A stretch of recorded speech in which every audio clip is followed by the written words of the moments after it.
Hey, this is John Lee Dumas of EO Fire, and welcome to Master Leadership. Great leaders ask great questions, and this podcast takes you on a journey to master leadership with questions that matter to leaders who matter with your host, Lily Sanabria.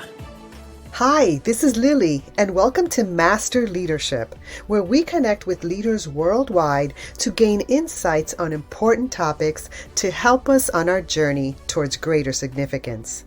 If you would like to participate as a guest, or if you have a question that you would like to ask a guest, go to masterleadership.org for more information. Dr. Raj Anand is a retired cardiology specialist with over 60 years experience in the medical field. Yes, you heard that right. He is 87 years old. Raj is also a healthcare author focused on equipping readers to make the right decisions regarding their health. His latest book, Healthy Diet and Mindfulness to Prevent Coronary Heart Diseases, educates readers on how to make healthy choices to avoid disease. Tune in to listen to his wisdom and feel his love as he shares his life story. Our interview will continue after messages from our sponsors. Have you been wanting to launch your podcast and just haven't found the right resources? I launched Master Leadership Podcast in 2016, and it now ranks in top 1% globally. I've gathered all I've learned and created Master Your Podcast in a Weekend course on Master Your Swag app so that you have everything you need to share your voice with the world, minus those excuses. So download Master Your Swag app on Google or Apple platforms to access the Master Your Podcast course and launch your podcast this weekend. Welcome, Dr. Raj Anand. How are you? I am fine. Thank you, Lily, and thank you for giving me the opportunity to be here with you. We're excited to have you. Are you ready to pour into our listeners? I am ready. All right. So, Raj, tell us a bit about your path to leadership and what you're doing now. I have been a professor of cardiovascular diseases at University of Massachusetts Medical School for 41 years. I invented a thermoelectric angioplasty catheter. I wrote a textbook on how to read EKGs quickly and properly. I also wrote a book about what I went through the Holocaust in Pakistan in 1947. And a copy of that is stored in the Library of Congress in Washington and the National Libraries of Canada, England, France, Germany, Italy, Switzerland, Austria, and Australia. And most recently, I wrote this book, Healthy Diet and Mindfulness to Prevent Coronary Heart Disease, which is available at Amazon. So this is what I have been doing. And I love the profession. I have always loved it. Wow. I've enjoyed my 41 years. Now I am retired. To be a cardiology specialist for over 60 years is no easy feat. I've been looking at the field of healthcare. I've been looking at leadership in the field of healthcare, and most doctors operate on a different framework where it's more about treating the patient. You're here talking about prevention. You just wrote this book recently, your latest book, Healthy Diet and Mindfulness to Prevent Coronary Heart Disease. Most medical doctors don't go there. You're paving the way here. What's going on? Yes. First of all, coronary heart disease is the number one killer in the entire world. And that is important to know. And that is what prompted me to do something. I wanted to play my role in it. Then I was reading about the healthy lifestyle because that is the one that can prevent and reduce it significantly. And then when I came across the books, in healthy lifestyle, you need healthy diet, you need regular exercise, you need stress reduction. There's plenty of stress these days. You need socializing, you need adequate sleep, and once a year physical checkup. That is what is necessary to lead healthy lifestyle. Otherwise, chances of coronary heart disease go up. And then I was surprised to find out, number one, that all the books that have been written about healthy diet, they tell you eat this, eat that, don't eat that, but nobody specifically tells you what is good for you as an individual. For example, if you go to supermarket, you want to buy bread and there are 15 different kinds of breads. Well, you have to know what is good for you. And if you want to buy oil, then which oil you should avoid and why. Then people go to restaurant every day and they never tell the server to make sure to remove seeds from tomatoes in the salad. Yes, you are absolutely right. I learned that recently. And you travel and then you have to make choices yourself for the healthy food. So this book is a holistic approach to prepare the readers to be able to choose healthy food for themselves. So that was one reason behind this book. And secondly, there are 9 eventually catastrophic diseases. The basic cause of those 9 diseases is low-grade chronic inflammation in the body. So if we can reduce that significantly, then these 9 diseases can be cut down significantly, if not eliminated. And they are high blood pressure, heart disease, stroke, Alzheimer's disease, dementia, cancer, leaky gut syndrome, diabetes, and arthritis. And I had been diagnosed arthritis of my thumb, both sides. They were swollen. I could not sleep. I went on this diet. I tried it on myself for 3 years before I decided to write about it.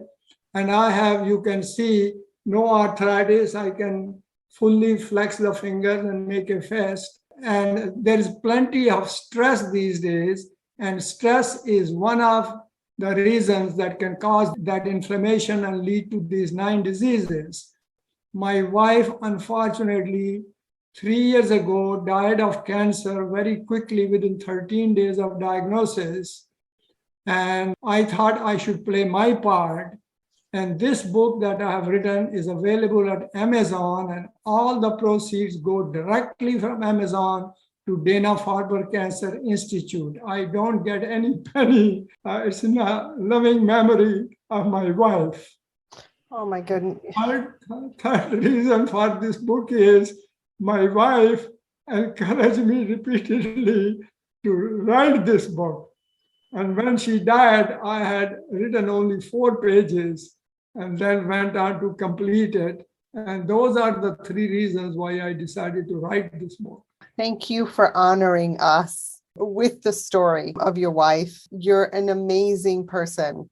I love that you're showing not just your love for your wife, but your love for humanity, because you've learned something so deep that I'm assuming was not taught in medical school. Were you taught nutrition in medical school?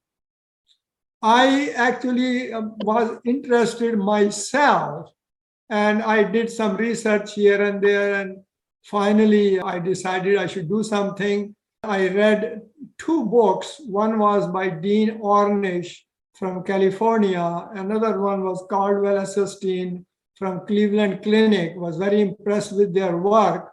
So I said, all right, now I should do something. And I designed then this diet.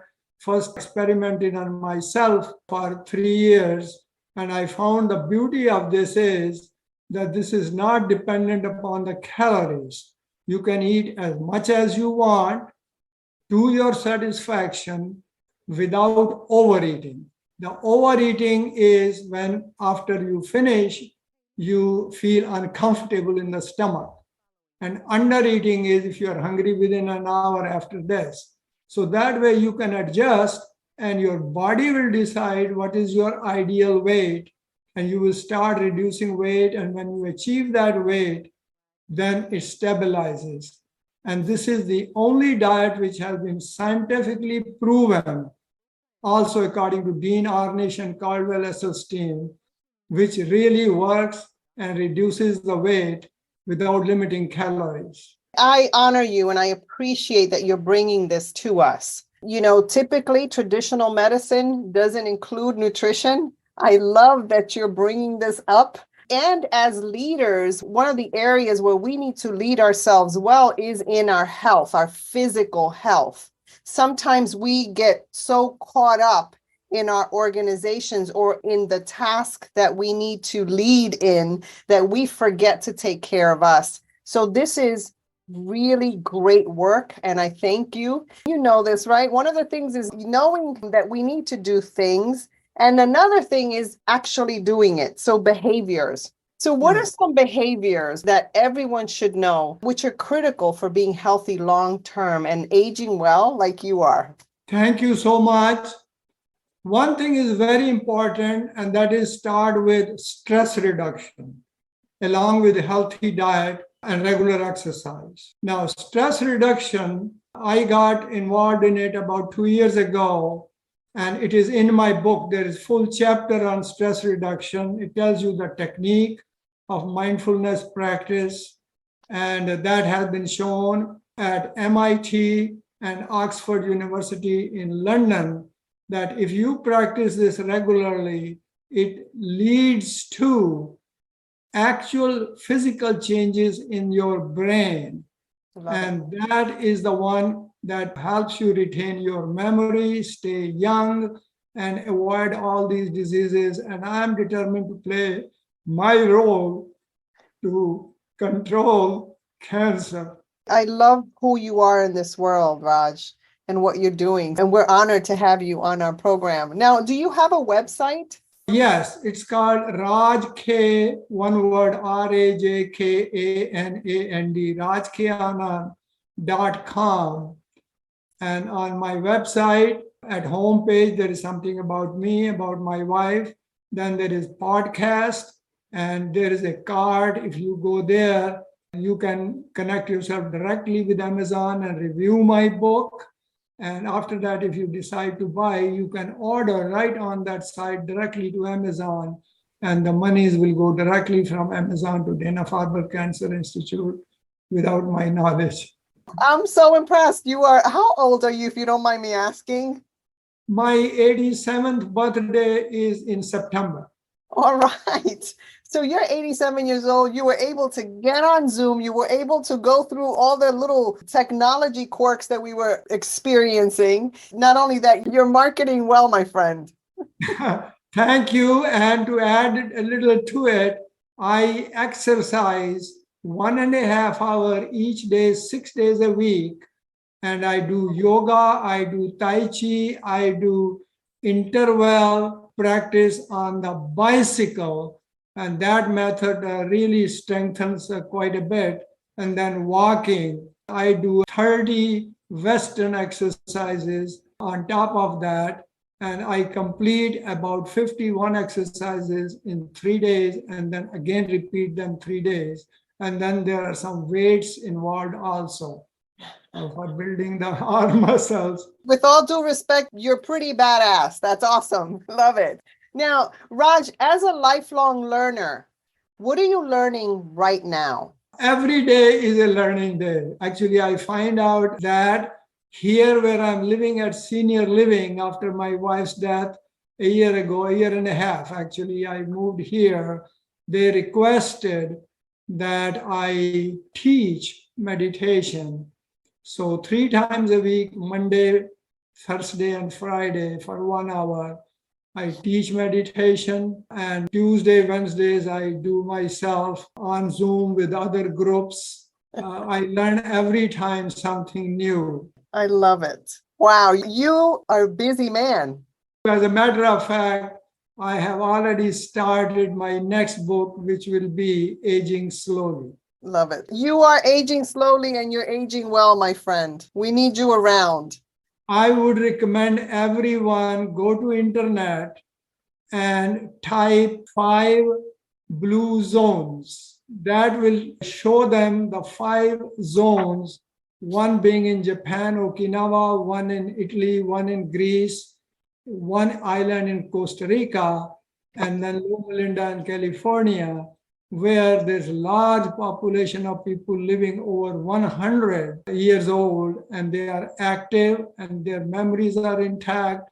I read all of that in detail, and people can get knowledge there also. And I have tried my best to follow that. And I think that will help also. That is my message to everyone. Where are you calling from? I am calling from Massachusetts, Okay. 45 miles west of Boston. I'm going to predict that that will be the 6th blue zone, my friend. Thank you very much. God bless you. That's the goal, right? We predicted it here on Master Leadership Podcast. I don't mind that as long as I'm healthy and happy. That's right. All right. So, Raj, when you think of leadership today, what most concerns you and what are you most hopeful about? I am most hopeful and praying for unity in this country because there's a lot of political division overall. I think this can be healed. I'm optimistic, and I think eventually it will, but I hope that happens soon and something happens good about environment because that is causing a lot of stress. Also, because of this pollution, this messes up our metabolism of whatever we eat. And that is why my diet is designed this way, that it goes right to the point where metabolism gets messed up and tries to neutralize what they call as free radicals, which cause inflammation in the body. You're not just hoping, because hope is great, but it's not a plan, right? You are doing your part. You're writing books. You're here, making sure that people are aware of what's going on. And so I really appreciate that. Thank you. You're most welcome. And my very sincere advice to everyone would be, if you cannot sit for too long for meditation, don't worry. Start with 2 minutes a day. Just sit down and do as much as you can, and then slowly prolong it. But start with a group just to learn the basic method, and then 2 minutes every day. I think everybody can afford that. And if we all just take that advice collectively, we can change the world. So I agree. And the technique of meditation is in my book, so they can learn right there. I need to get some pointers from you because you're really good at marketing. All right. So I have a surprise question from one of our former guests. Simon Severino wants to know, what are 3 things that make you happy on a bad day? What makes me happy on a bad day is living in the present moment. And that is, I immediately remind myself, don't dwell in the past, plan the future well, and then don't worry, and live in the present moment and enjoy every moment of it. Secondly, I heard a little story and I memorized it, that once a child asked, "Grandma, how come people are very jittery and you are always happy?" She said, "There is a secret." And he said, "What is the secret?" She said, "In everybody's heart, there are 2 wolves that live there. One is a happy wolf, one is an angry wolf. And if you feed happy thoughts, meaning to the happy wolf, you will be happy all day. And people make a mistake. They feed the angry wolf, so they are angry all day. And there are 3 people I have told this story, and each one has told me that when they get up in the morning, they do this practice and it helps them. So we need to feed that happy wolf. And thirdly, you asked me 3 things. I sit down for meditation just quietly for a minute, and I imagine that somebody whom I love very much is whispering in my ear, "I love you." And that makes me happy. And I put my right hand over my heart and I say, "I love myself." And that makes my day. And I immediately go into good mood. Raj, you saw how I put my hand over my heart when you said that. I did. Your energy is so beautiful. I'm feeling your emotions, and thank you for sharing that with us. Thank you for sharing it with me. It's quite an honor. God bless you. For you giving me the opportunity and the listeners listening to me, I thank all of them and you. We are certainly blessed today. So, as a listener of this podcast, Raj, what's a question that you would like to pose to a future leadership guest? What are you curious about? I will ask the president of a hospital, what are you doing to help the poor to get care in your hospital, those who cannot afford? That's a great question. Thank you so much. Now, is there anything else you'd like to share with our listeners? I would like to leave behind two messages. One is that there are 4 food groups that they should avoid as much as they can. I'm not telling them not to eat because that doesn't work. And those are fried food. Secondly, highly processed meat like salami, bologna, bacon, fairly prepackaged snacks, and fourthly, sugar. Yes.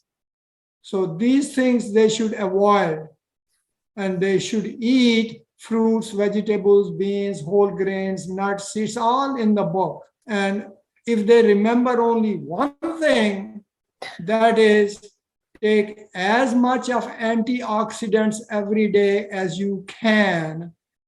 And these antioxidants are present in fruits, vegetables, beans, whole grains, nuts, seeds. They are present in coffee also, but take only in moderation due to caffeine. They are present in tea also, and green tea is the best. Red wine has it, but don't go overboard on wine. It is very toxic to the liver. And lastly, but not the least, which will make everybody happy, chocolate. But remember, when you buy chocolate, never buy a chocolate which has cacao content of less than 60%, preferably above 70%, because otherwise there's too much sugar and other things. So buy chocolate with the cacao content of 70% or more and gradually build up. I myself eat half an ounce of dark chocolate with 88% cacao every evening after my dinner, and that is my dessert. I love it. Thank you for sharing your lifelong secrets. Again, your book, Healthy Diet and Mindfulness to Prevent Coronary Heart Disease. We can get that on Amazon or on your website, Raj K. Anand, RajKanand.com. Thank you so much for adding value to me and to our listeners. You are a beautiful soul. Thank you very much. And I will end by saying that after going to my podcast, if they have any questions, there is my email address. Feel free to ask me the question, and I promise I always answer. My email address is rajkanand@icloud.com. Thank you so much. Have a great day. Thank you. God bless you. And I thank you very much for giving me the opportunity to be with you. Have a great day. In closing, here's a quick message. Coaching is the art of influence that underpins leadership in the 21st century. It is the very thing that can get you from being stuck to being extraordinary. So go to masterleadership.org and sign up to get a free coaching session. Until next time, continue to ignite that leader in you.